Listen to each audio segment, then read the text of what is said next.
할렐루야. 주님을 사랑하고 주님을 바라보는 마음으로 이 시간 이렇게 예배의 자리에, 기도의 자리에 나오신 모든 성도님들 환영하고 축복합니다. 이 시간 주의 말씀을 통하여서 참된 은혜, 그리고 기쁨을, 예배의 기쁨을, 그리고 주의 위로하심을 경험하는 시간 되어지길 간절히 원합니다. 저는 매주 종종, 요즘에는 학기 중이라서 매주 가지는 못하지만 꽤 자주 정해진 시간대에 밤에 산기도를 올라갑니다. 어제는 굉장히 춥더라고요. 그래서 목도리까지 하고 핫팩까지 뒷목에 장착을 한 뒤에 올라갔습니다. 근데 밤에 산에 올라가면 꽤 무섭습니다. 지금은 조금 괜찮아졌지만, 익숙해졌지만 올라가다 보면 무서운 이유가 뭐냐면 여기저기서 참 다양한 톤으로 이제 목소리가 들려옵니다. 어느 쪽에서는 절규하는 목소리 같이 주여라고 외치고, 또 어떤 목소리로는 조용하게 세밀하게라고 표현해야 될까요? 소곤소곤하게 주여라고 하시는 분들도 계세요. 올라가다 보면 흠칫흠칫 놀랍니다. 왜냐하면 아무도 없는 줄 알았는데 주여라고 이렇게 특히 옆에서 그러면 너무 놀라죠. 근데 이렇게 주님을 부르 외치는 사람들의 이 목소리를 들으면서 올라갈 때는 들으면 절규 같습니다. 그리고 통곡 같습니다. 그리고 울부짖음 같아요. 그래서 어쩌면 이 참 믿음 없는 자가 두려움을 가질 수밖에 없는지도 모르겠습니다. 그런데 반대로 제가 이렇게 조용히 올라가다 보면 핸드폰 후레쉬로 이렇게 비추고 조심히 올라가다 보면 내려오시는 분들이 계십니다. 어둠 속에서 흑 나타나시기도 하지요. 근데 그분들이 모습이 또 굉장히 신기합니다. 뭐냐 하면 밝게 웃는 게 어둠 속에서도 느껴집니다. 그리고 제가 놀라지 않도록 미리 신호를 주십니다. 안녕하세요, 은혜 받으세요 라고 인사를 해주세요. 근데 문제는 여기는 기도원도 없고 근처에 있는 거라고는 절이 하나 있는데 어떻게 제가 기도하는 걸 아시고 다 은혜 받으세요 하고 내려오십니다. 그리고 그들의 발걸음에는요, 근심 걱정이 없습니다. 가뿐가뿐하게 내려오십니다. 당당합니다. 목소리는 분명 울부짖고 절규인데 그들의 내려오는 모습 속에서는 당당함이 있습니다. 강건함이 있지요. 그리고 시원함이 있습니다. 그것은 어떤 이유일까? 이렇게 유심히 보기도 하고 그리고 고민해 보기도 했습니다. 그런데 거기에는 제가 찾을 수 없는 답이 하나 있었는데 제가 경험했습니다. 제 모습을 보니까 하나님 앞에서 울부짖고 눈물 흘리고 부르짖으며 하나님을 붙들고 하나님을 바라본 시간이 있으니 내 이 답답하고 힘든 심정을 들어주신 하나님께서 내 인생에 행하실 그 일들이 기대가 되어져요. 그 앞에서 저는 당당하게 시원하게 내려올 수 있었던 것이죠. 그리고 또한 저뿐만이 아니라 그들 모두가 그려 하였던 것입니다. 우리가 하나님을 바라보는 시간이 있었을 때에 우리는 이 세상 속에서 슬픔과 걱정과 염려 없이 당당히 가뿐하게 앞을 인생의 발걸음을 옮길 수 있다는 것이죠. 반대로 우리는 잘 알고 있습니다. 세상의 가치관을 따지고 우리가 그 세상의 가치관을 방법을 따라 살아갈 때에 우리는 답답합니다.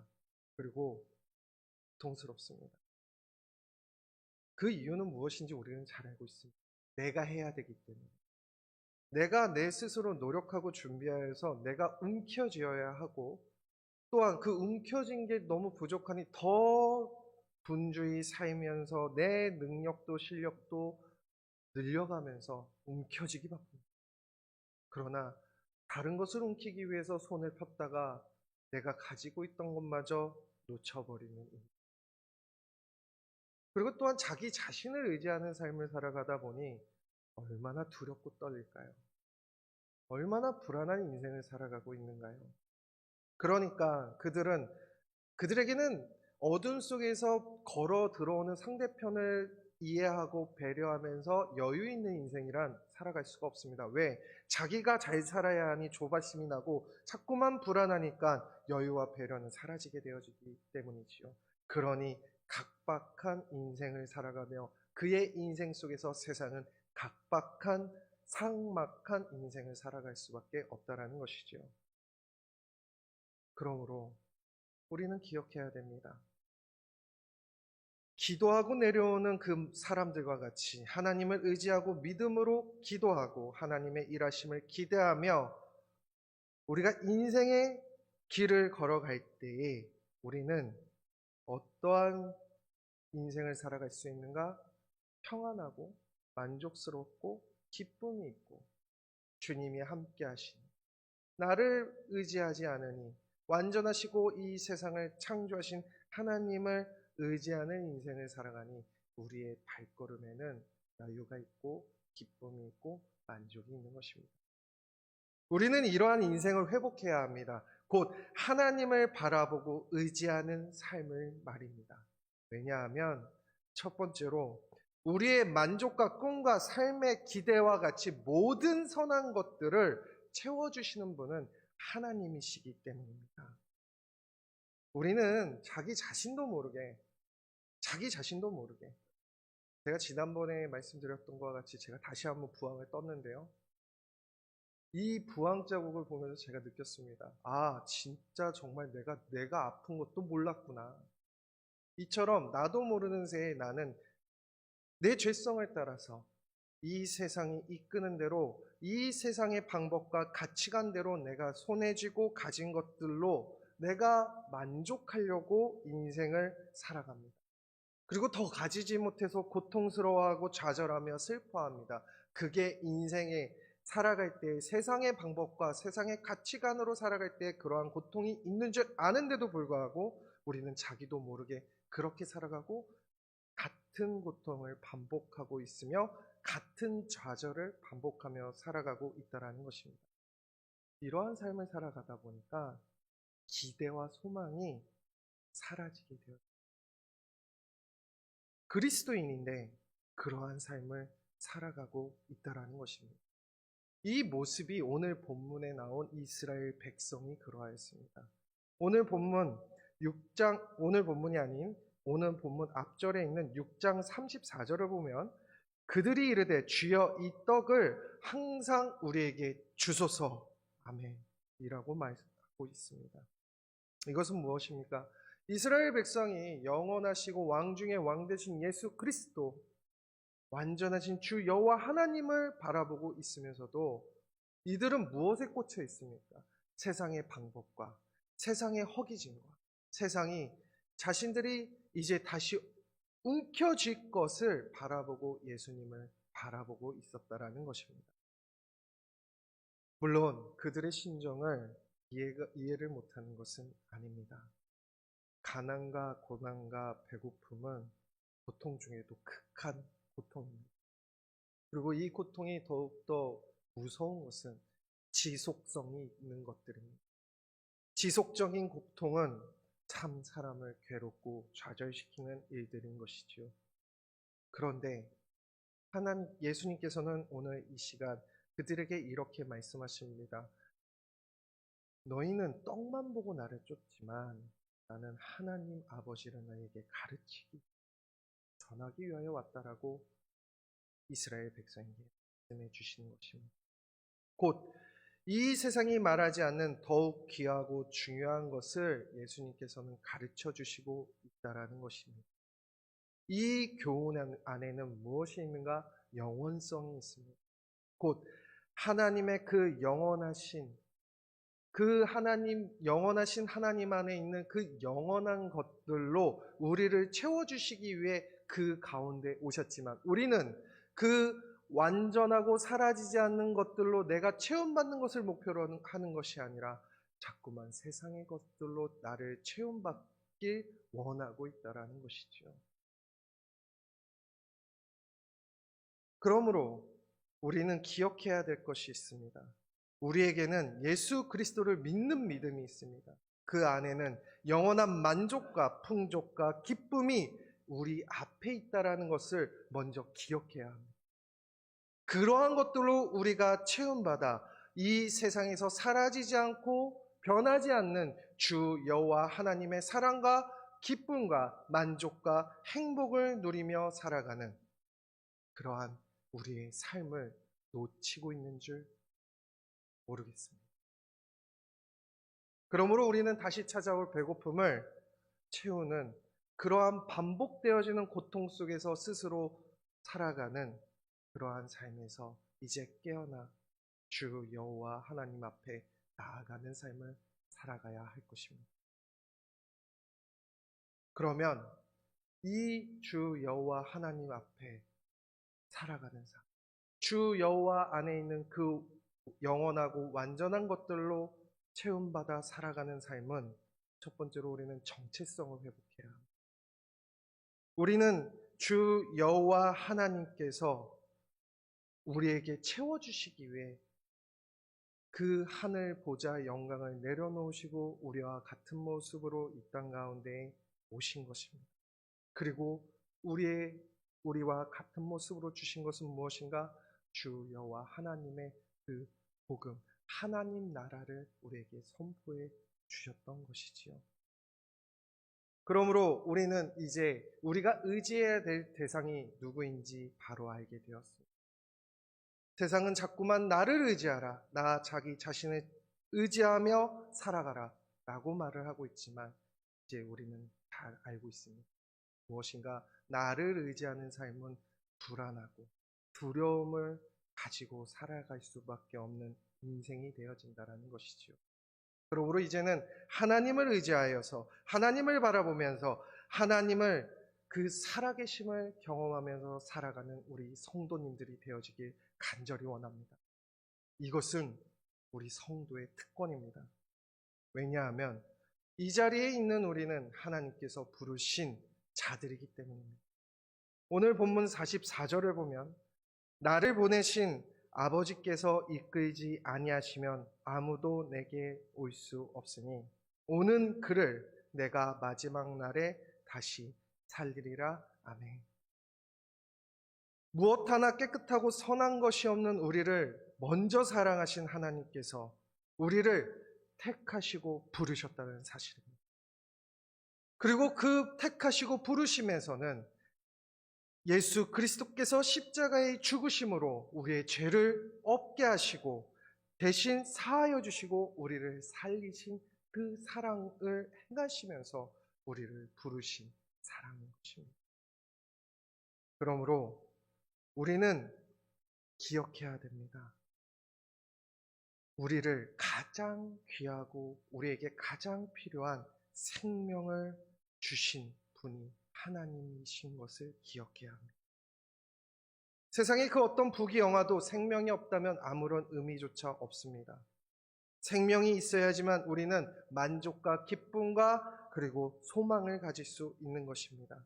이 생명을 주시기 위해서 택하시고 인도하신 하나님의 사랑을 우리가 누리고 있는 기쁨인데, 만족인데, 행복인데 우리가 하나님께 택하여 부르심 받은 것을 잊고 세상에 이끌려 살아감으로써 우리는 길을 잃고 세상에 이리저리 휘둘리면서 나 자신을 바라보며 아무런 능력도 실력도 없고 보잘것없는 내 인생에 의지하며 내 실력에 의지하며 내가 좌절하고 망가지고 아파하며 살아가고 있을 수도 있다는 것이죠. 그러므로 우리는 특권을 기억해야 됩니다. 주께서 택하신 자라는 것, 그리고 우리를 위해서 죽기까지 하심으로 생명을 주셨다는 것. 그 한 가지 이유만으로 우리는 무엇을 가질 수 있는가? 세상에서 참다운 만족을 누리며 살아갈 수 있게 되어진다는 것입니다. 무엇인가? 이 세상을 창조하신 창조주 하나님께서 이 작고 죄악된 우리를 택하사 우리를 예수 그리스도 앞으로 인도하신 그 사실은 창조주 하나님께서 우리를 사랑하셨다는 사실이기 때문입니다. 그러므로 우리는 죄된 세상과 방법과 가치를 가지며 살아갈 때 우리는 고통스러울 수밖에 없습니다. 그 이유는 우리 안에 생명이 있는데 썩어지고 사라지고 변질되어지고 우리를 배신할 것들로 우리의 인생을 체험받으려고 하는데, 내 몸속에 부패하여진 그 음식을 삼켰을 때 고통스러운 것과 같이 살아있는 나에게 왜 죽어진 것들로 내 인생을 가득 채우기 시작을 하시는 겁니다. 그것은 내 인생이 고통스러움에 빠지는 지름길인 것입니다.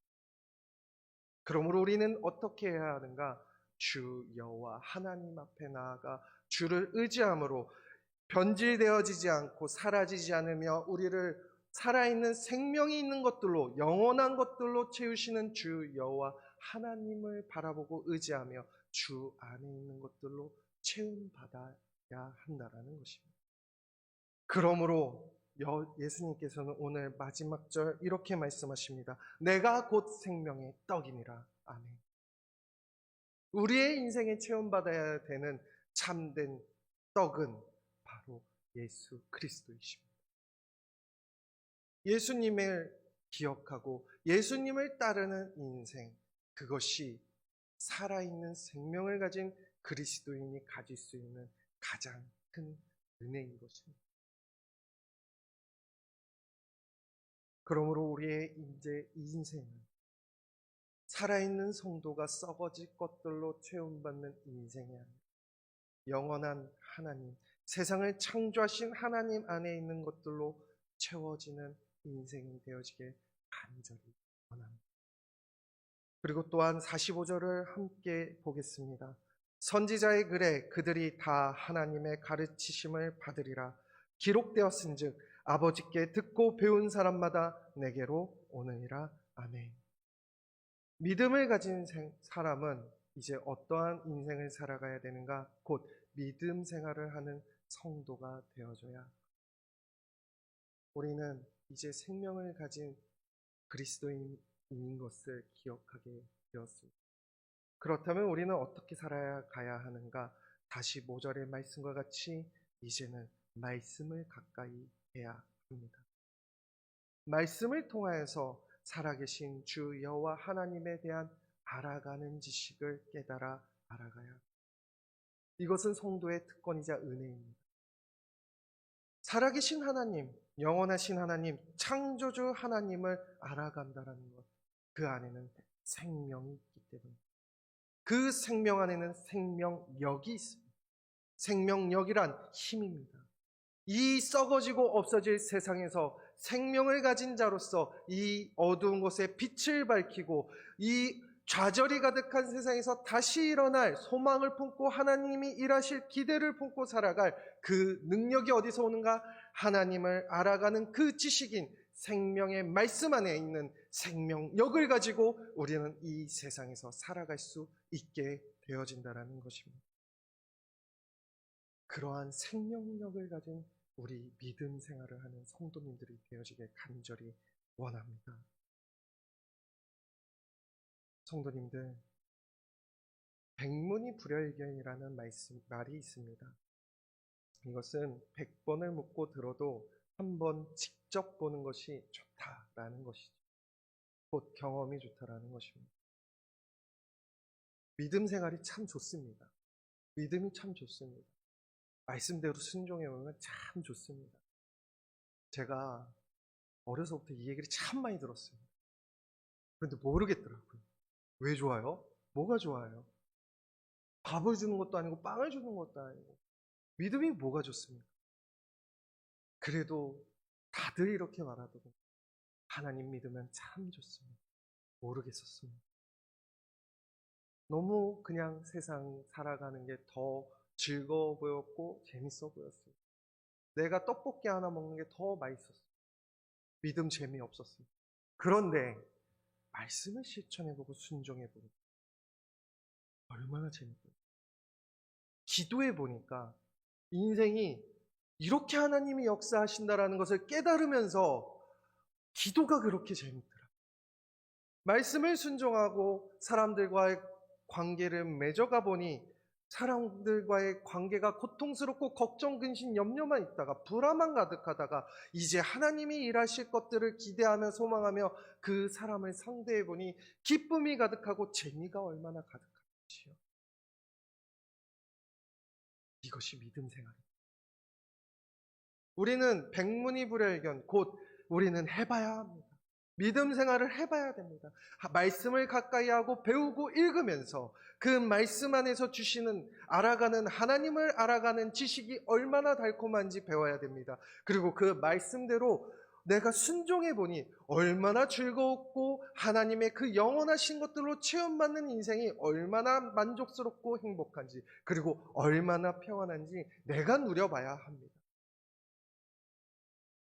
그리고 하나님 정말 살아계신지요?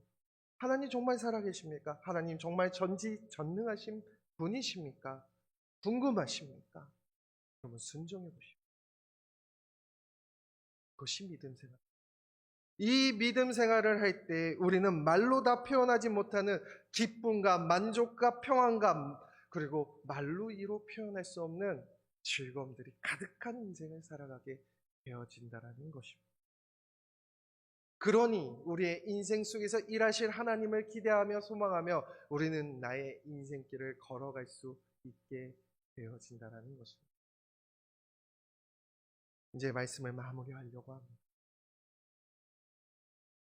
앞서 말씀드린 것과 같이 우리는 우리가 알지도 못한 그 숙체, 우리는 어디에 끌려 살아가는가? 세상의 방법과 가치관에 따라 끌려 살아가고 있다라는 것.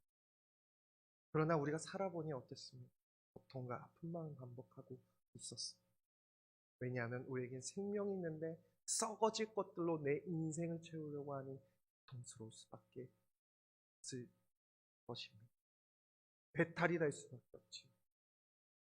이제 우리는 살아있는 생명력을 가진 주 여호와 하나님이 나사렛 예수 그리스도를 통하여서 주신 그 새 생명을 가진 생명력을 가진 우리가 이제는 영원하고 변하지 않으시며 완전한 것들로 가장 귀한 것들로 주시는 그 하나님 아버지를 바라보며 의지하며 살아가길 간절히 원합니다. 그리고 이 세상이 두려울 때, 그렇게 믿음 생활하는 것이 두려울 때 우리는 기억해야 합니다. 이 세상 속에서 가장 죄악되고 하나님께 가장 원수된 우리를, 이 작고 작은 우리를 택하사 우리를 주 여호와 하나님 앞에 부르신 분이 바로 창조주 하나님이십니다. 그 사랑을 입은 자로서 이 세상을 당당히 강하고 담대하게 살아가는, 이 세상을 살아가는 우리 성도님들이 되어지길 간절히 원합니다. 오늘 이제 말씀 기도를 하려고 합니다. 이 말씀 기도를 가지고 기도했으면 좋겠습니다.